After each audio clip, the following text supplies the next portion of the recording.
Hello, hello, hello, and welcome to the Midday Show. I'm your host, Kyle Janis. We're back again for another episode of Brandlive's bi-weekly web series, all about real conversations with real experts in the world of webinars. And I've got one of my favorite brand lovelies in the studio for you today. Every episode, we're talking with amazing thought leaders, doers, and makers in the world of webinars. Here in the studio, and right after, stick around for the live Q&A with our special guest immediately following the show. Send us your comments and questions anytime during the show, and stay tuned to get all your answers live. If you've been following along, first off, thank you for watching and welcome back. If this is your first time joining us, thanks for stopping by. And don't worry, you can catch all the great discussions on demand anytime. In a nutshell, our webinar presenter and producer heroes out there are competing with more content than ever.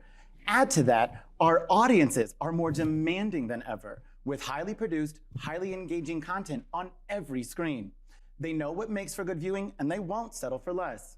In our first episode, Brandlive CEO Sam Colbert-Hiles said flat out, webinars need to take notes from Hollywood and sprinkle in a little bit of that movie magic.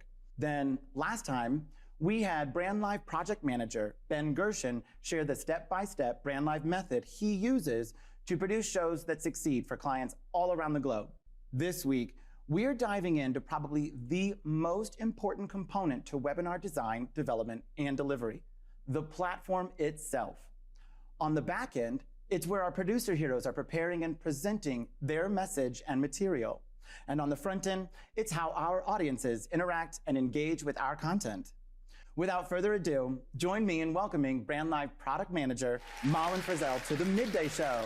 Malin, welcome. Thank you. I'm so excited to be here. Thank you so much. Episode 3, it is wonderful to have you in the studio. Not only do I have the joy of working alongside you, but to have you here and to benefit from your wisdom here on the Midday Show. Thanks again for coming. I'm stoked.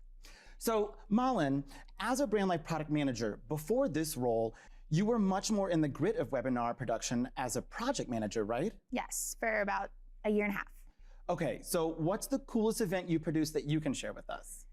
I am really proud of the work that I did alongside one of my major clients at the time. I think, we produced like 20 plus shows together. They really agreed with the Brandlive ethos of, creativity first and excellence coming from that creativity. So they were very particular and held us to a really high standard, but also ended up with some of the most beautiful shows I saw on the Brandlive platform. An added plus, they always had a fair amount of celebrities in the green room for their shows. So I think the person that I got to fangirl the most over was Alicia Keys. You had Alicia Keys in your green room? It was very cool. That's amazing. I know, so that was a plus. Yeah, getting to work with a fun creative client and Alicia Keys. Mm-hmm. Okay, we love this. Going from project manager to product manager, mm-hmm. How is that transition from being an expert user to now designing and leading its development? Yeah, there are aspects of project management that I continue to use every day because product sprints and projects are not like wholly different. Still a lot of delegation, a lot of triage, a lot of prioritization, and just straight up communication to various stakeholders. Like that is a consistent element that I believe I really honed as a project manager and continue to use every single day as a product manager. It's kind of more of the larger strategic initiatives that are were newer to me in this role. Things like perfecting our roadmap and how we can both listen to the clients and what they want and also mirror that with what our larger goals are for the product and put those together in a beautiful roadmap that makes everyone happy. Mm-hmm. I love it, I love it. And so lucky for us here on the Midday Show, we've not only got an end user, but we've also got the one guiding the roadmap. Mm-hmm. So let's pivot to talk about the Brandlive platform. Yes. There are 2 components, right? There's Brandlive, and then there's Greenroom, which is also Brandlive, but different. Yeah, it can be a little hard to wrap your mind around it, but I like to kind of think about it actually with 3 pieces. And I have a fun analogy that I can refer to as well, but you have the Brandlive platform, you have the which is everything. You have the attendee experience, you have the admin experience, and you have Green Room. So what the attendee experience is is a product of what you configure in the admin panel and also green room. The way that I like to analogize it is as like a movie theater, or as Brandlive itself is the whole Cineplex. The Brandlive platform is the Cineplex. And then for each movie theater, you walk in, what you're feeling, what you're sitting on, what you're seeing on the walls, the lighting, everything. That is the attendee experience, in addition to what you're seeing on the movie screen, which is the green room content. And then anything technical or behind the scenes kind of it is the admin panel. In the product world, what is your domain? Like, where do you run the show? In terms of the admin panel and the attendee experience. Okay, so your Brandlive platform. Yes, very solidly. Right on. And spoiler alert, we may or may have a green room expert coming in later. So let's talk the Brandlive platform itself. Yes. And as a company championing for a more Hollywood approach to webinars, how is Brandlive uniquely designed to deliver that Hollywood magic with the platform? I think Brandlive differentiates itself because it really allows your brand and your content to be the star of the show.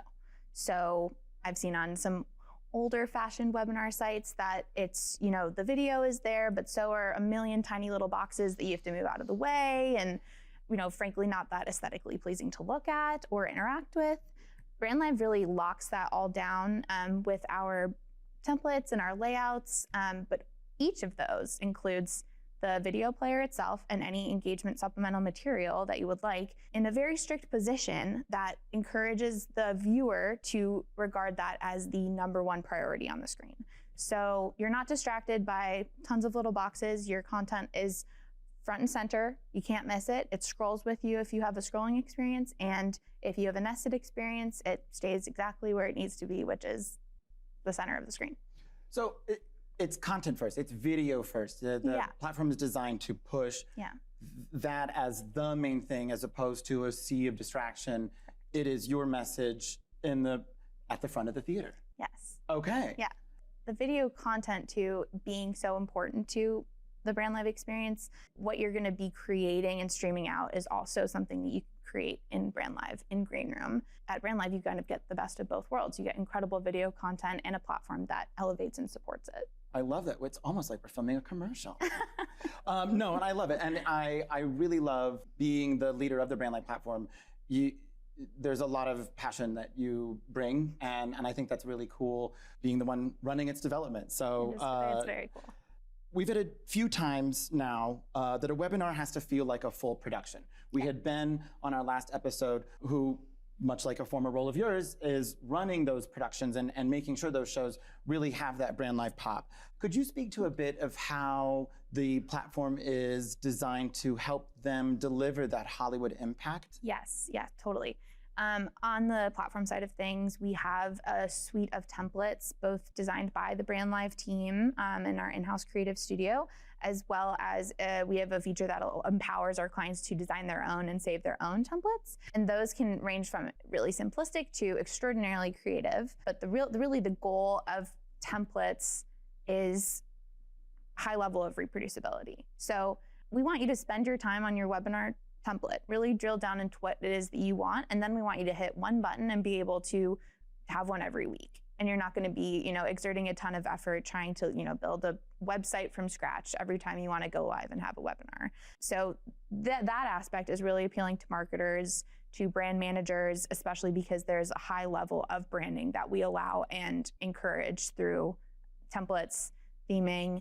We can connect to many common CRMs via our integrations. We have robust analytics and reporting. So we really do offer a full suite of features that are just a marketer's dream. Full creative control to let your brand really shine in these events. But I'm also hearing consistency and being able to reproduce efficiently while maintaining those brand standards across the board. Marketers and brand managers have to love that. Yeah, they really do. I think it just takes a lot of legwork off their plate every week or every month, depending on their interval. With Brandlive clients, I know they get a dedicated project manager to support them, but what about smaller team and our heroes out there without a massive budget? How is Brandlive supporting that kind of project management need in these more Hollywood-style productions? That's a great question. And I feel like I need to tease maybe a new feature coming down the line that is really going to, is designed to support this use case that you've described, which is a self-service client that does not necessarily get the luxury of a project manager from Brandlive guiding their process. So let's take a look. Wait, are we gonna go spoiler alert, Malin? A little bit. You just can't tell anyone. Secret safe with me. Okay, walk us through it. What are we looking at? This is what we're calling project details. Cool. It starts with a broad template library, like I spoke to earlier. Oh, so this is, I'm seeing the separate templates here Correct. that I then can pick and apply to my shows. Yes, and you can filter these by, a type of webinar that you'd like to produce, like a product launch, some kind of web series, et cetera, et cetera. Or you can sort by design type. So we have a lot of offerings that are included here. And that is just a way to kickstart that creative process that we have talked about a fair amount, I think. And once you start here, then we'll go into a wizard that will help you. We have some AI tools over in the corner there, some suggestions that will help you build the structure of your webinar and really iron out all of the important details for you.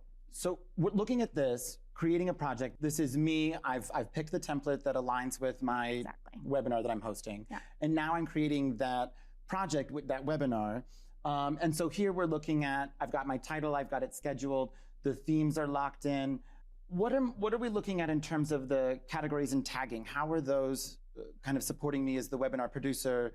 Is that more admin side or is that more audience side? I mean, I think it's a little bit of both. I think it's ultimately more useful to an admin, but I do think it gives a snapshot to the consumer of the content, like an idea of how to think about the content that they're consuming. So we could use those as a way of organizing like different projects in an on-demand experience, kind of? Yeah, so what categories does is it allows for filtering. We use tags the same way that, your favorite social media platform does. It really kind of allows people to understand exactly what type of content they're consuming. This is a webinar. This is for the marketing department. This is a magic moment. When it comes to categories, it's a little bit more cross-project. That's another sneak peek that we can allude to, but will ultimately come into play very much when we roll out our hubs feature.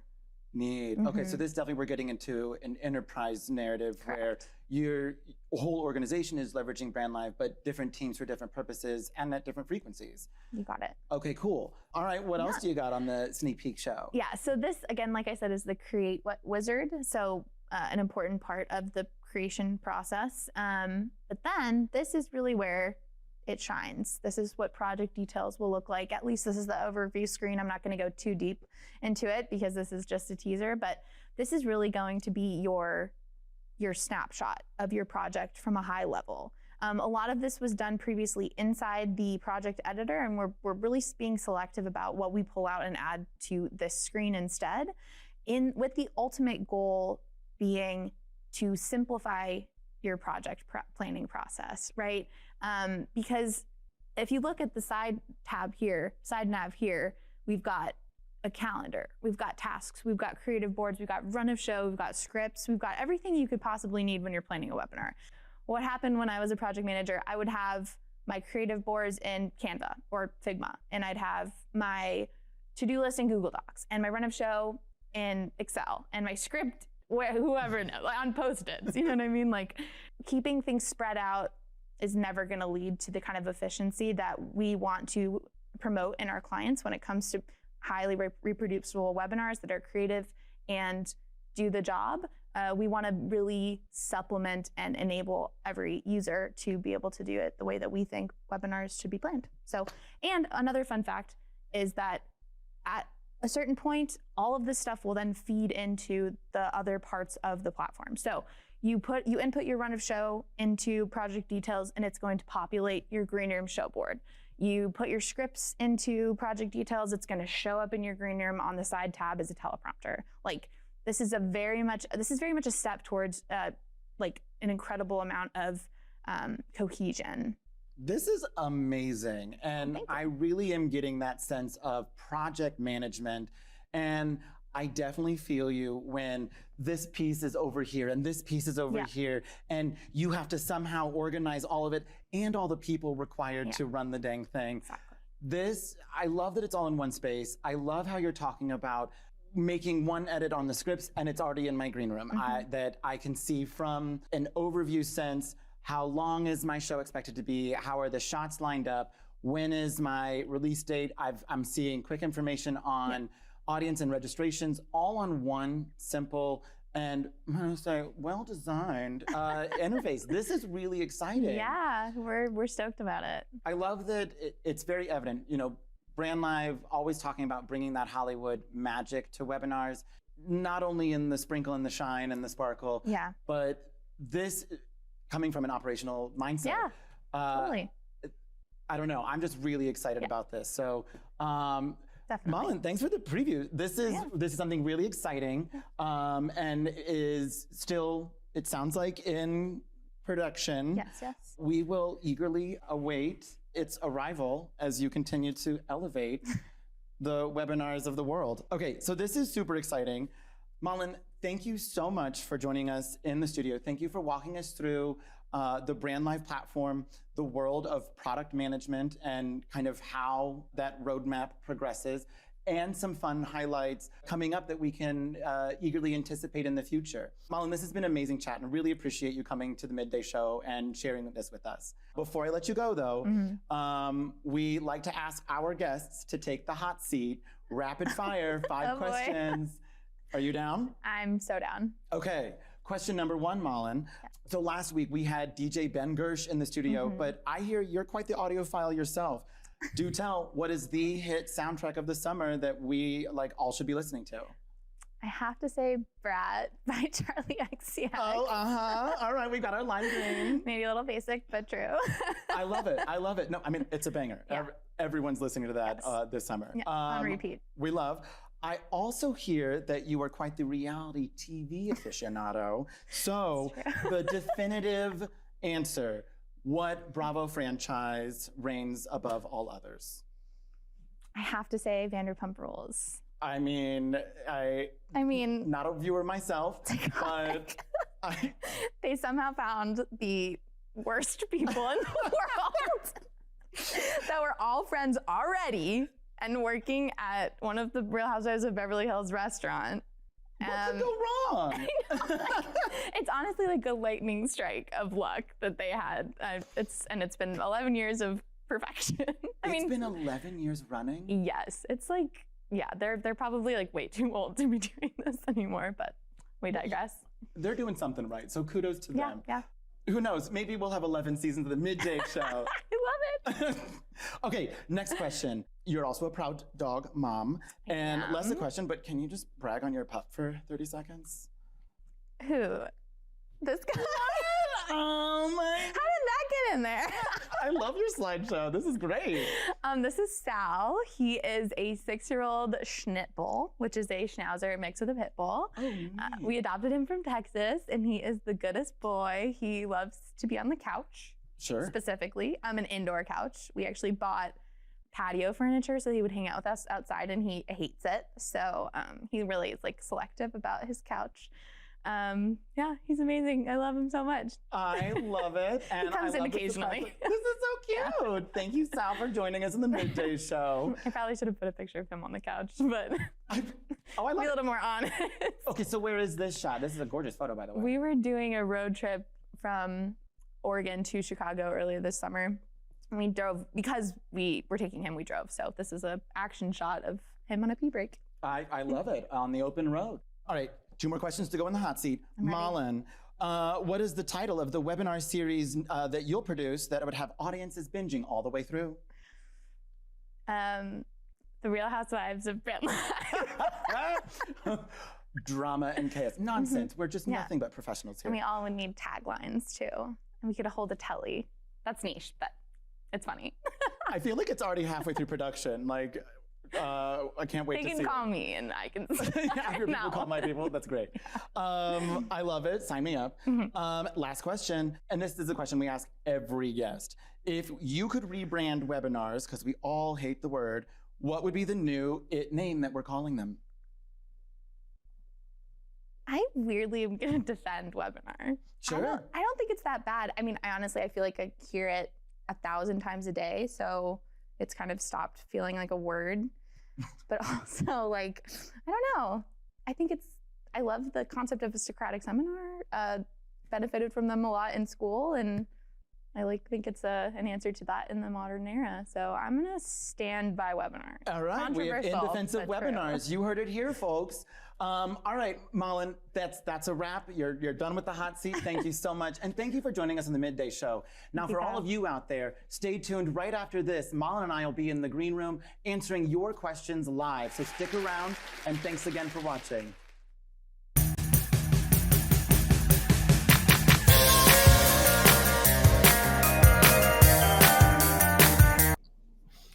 Oh, Malin, thank you so much for joining us on the Midday Show. That was such a fun episode. So appreciate having you in the studio. It was great. I loved it. Can't wait to talk more. Well, we did get some amazing questions during the episode. So if you're all right, I'm dive right on in. Sounds great. Yeah, let's hear them. All right. Well, we got a really good one, I think. Chunhua was looking for a little more clarity, asking, are Brandlive and Green Room separate, or are they the same thing? It's a good question. They're definitely related. Green Room exists under the umbrella of the Brandlive platform, and every project that's created in the Brandlive platform has a session or multiple sessions associated with it, and each of those sessions correspond to a green room. So if you think about it like a movie screen or a theater, each of the projects that you create in Brandlive platform need a screen, right? They need to have a destination where their video content is going to be streamed to, and that the kind of equal and opposite origination point is going to be green room. So that's where we are right now, Kyle and I, is in a green room that's being streaming content to, recording content, uploading content that will then stream to a page that was built in the Brandlive platform. So if the Brandlive platform is just the umbrella, there's other pieces that include and make up the Brandlive platform, one of those being green room as kind of the video content creation powerhouse. I really like the movie theater analogy that you offer. That to me helps to understand it the best, where Brandlive is the entire Cineplex, but each movie is going to have its own theater, is going to have its own screen. And so Brandlive being the theater, then you have each green room being that separate screen showing whatever content's happening. Exactly. Yeah. Yeah, I thought that was such a clever way to explain it. On to the next. Raul asks if, can I make my own webinar template or just use within the library? Yeah, great question. You can absolutely create your own webinar template. I think Brandlive, it's in the name. Our top priority is ensuring that your brand is, first and foremost, the most important thing that people glean from whatever webinar they're consuming. So, if we were to just make every template pretty boilerplate and basic, that wouldn't necessarily complement the need for, what brands are coming to us and specifically requesting.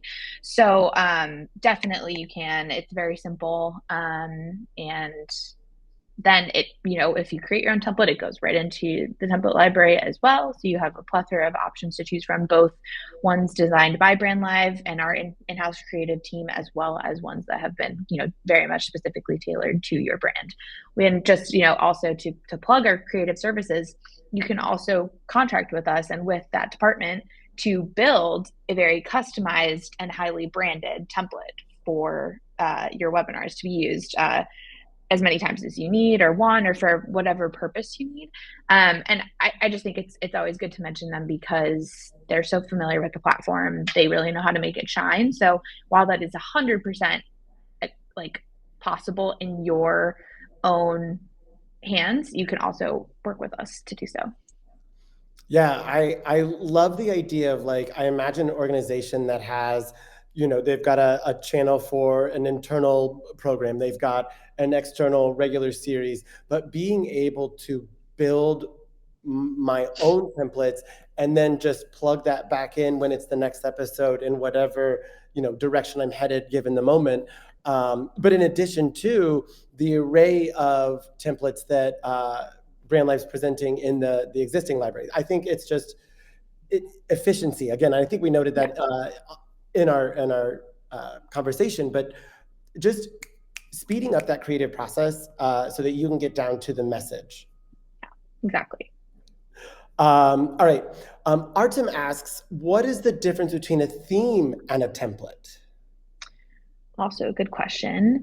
A theme is a part of a template. So a template houses everything from the design of a project, which would be informed by the theme, to like the actual structure, like what pages are included, what modules have you added to your pages, and also to like it can be as simple as like what speakers have been uploaded, what agendas have been put into the template. Like all of that content will pass forward to any future projects created from that template, in addition to the theming elements like colors, background colors, images, fonts, and whatnot. But technically they are separate. Like they inform each other, but they're separate. So if I'm creating a project from a template, it will have the same theme as that template.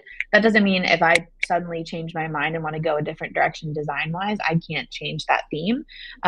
It'll just be one of the things that changes, and it will also not necessarily affect the structure in the same way that, starting from a different template would.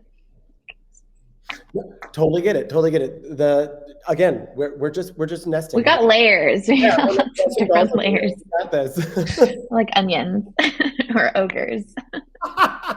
Great reference. Love that movie. Yeah. All right, we got one more that I really liked from Keza. Who asked, any update on when project details will be available? Oh, very, very hot question. I would definitely say we'll see it in the first half of 2025, at least the first iteration of it. So yeah, very exciting. So can't give a solid date, but just at this moment. But we're building it. We're making the magic. We want to make it as good and ready before we launch. And I get that, but certainly, and again, coming from that operational mindset, and just to be able to have one spot to go to then have full access and management of an entire project, not just the stage and what's going on the screen, but really everything happening behind the scenes and managing all of those schedules and all of the people involved in one central location. It sounds like a dream. Yeah, it's really going to, I think, change the landscape of the product in a big way, especially just in terms of how people utilize it day to day and within their workflows for their production. So we are very excited about it and working hard on it every single day. So excited to talk more about it and upcoming webinars and whatnot with you, Kyle. I was just gonna say, love a good teaser, but if as we get closer to that, I would love to have you back on the Midday Show as we really dive into project details as it comes available and get even further. I mean, thank you so much. Sure. That was such a really great kind of teaser overview that you offered, and that was such fun to have. But yeah, would love to have you back again. I'd be happy to. We can do like an in-depth walkthrough of the feature when it's out in the world, or just before it gets released. It will be rolling out all of the carpets for it. So yes, red carpets. Red carpets, blue carpets, you name it, because you can change it in your theme. Ooh, I like what you did there. Okay, so this one comes from me, and I feel like we have to acknowledge that we might have recorded our studio interview a little earlier in the year. True. So while Charlie XCX still a banger, any predictions as we look forward into 2025 for like the next It album, oh music buff that you are? That's a good question. I do feel like Taylor Swift is going to put out another album, and I do think it's going to tank. just because I think she's a little bit on the decline. So I can't. I mean, I know that's not really the question, but that's like what I'm expecting. That's my prediction for 2025 is like because I didn't really like her last album, and a lot of people didn't really like her last album. So I think it's just kind of like a slow downhill. But yeah, it's weird. This was such a big year for the pop girlies in a lot of ways. Like Sabrina's album was really incredible, I thought. Clairo had an incredible third album. So I mean, we got an album from Dua Lipa. I'm kind of like, will Selena Gomez make a comeback? Like, well, I mean, or are we gonna just like totally have a new person on the scene? There's someone that I've been seeing a lot on TikTok. I think her name's like Lola something. That makes me think we might see a big banger of an album from her, or Remy Wolf, who I've been watching for years and I'm obsessed with, and nobody has a sound like her. Or if people are starting to sound like her, it's because she's the blueprint.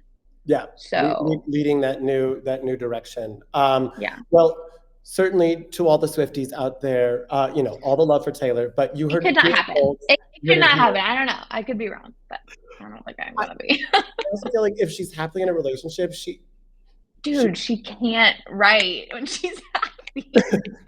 I get it, honey, but like, yeah. Like, I feel like if Lana Del Rey has a good day, she doesn't have an album, Like, it just doesn't work. Okay, honestly, interesting you bring up Lana, because she did get married this year. So, wonder what'll happen there. I do think she's an album coming out, but I think it was written and recorded at least prior to the wedding. So, I don't know. Maybe she'll do her whole, like, I want to be a 50s housewife, like, dissociating all the time. And that'll be a continuation of her existing brand, which was purely imaginative earlier, and now it's like maybe going to be the reality. But we're getting off topic. Well, I love it. I feel like we have a new series launching. What's next in the music biz? Stay tuned on Brandlive.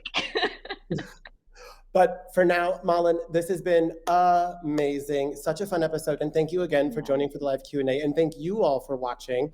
Our next episode of the Midday Show airs January 14th with Sarah Matthew, Creative Director and SVP of Creative here at Brandlive.